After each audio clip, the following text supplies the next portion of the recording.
For decades, the US government secretly controlled the news. Not propaganda posters and not wartime censorship. They compromised journalists, editors, and entire media outlets. The operation was called Operation Mockingbird, and it was 100% real. It begins in the late 1940s, right after World War II. The Cold War is starting, and public opinion becomes a weapon. So the CIA makes a decision. Influencing foreign media isn't enough. They need to influence American media too. Mockingbird was designed to do one thing: shape narratives without the public knowing. And according to declassified records and Senate investigations, the CIA recruited reporters, editors, publishers, and news executives. Some knowingly and some unknowingly. Some paid and some pressured. Major papers, radio stations, and television networks. These weren't fringe outlets. This is the mainstream media. But in the 1950s, hundreds of journalists were either directly working with the CIA or unknowingly spreading intelligence-approved stories. The methods were subtle: planning stories, taking stories that they didn't like out of the mainstream media,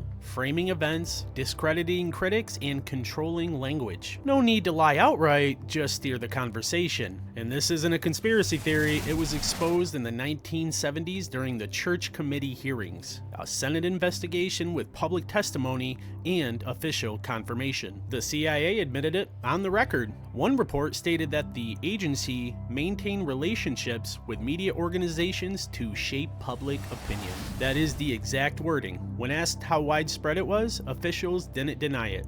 They just refused to answer. Here's the part that still makes people uncomfortable. Mockingbird wasn't illegal at the time, and when it became controversial, it wasn't prosecuted either. Instead, it was quietly restructured. No journalists went to jail and no executives were charged. The program just faded from headlines. So let's be very clear though, Operation Mockingbird does not mean every journalist was corrupt. It means the system was compromised. And once you understand that, something shifts. You stop asking, why did the media get this wrong, and start asking, who benefited from this narrative? Because Mockingbird does prove something unsettling. Information doesn't need to be censored or to be controlled. It just needs to be curated. And the scariest part? This wasn't exposed by hackers or leaks. It was revealed by the government itself, then buried by time, distraction, and short memory. So the next time someone says the government would never manipulate the media, you don't need to argue.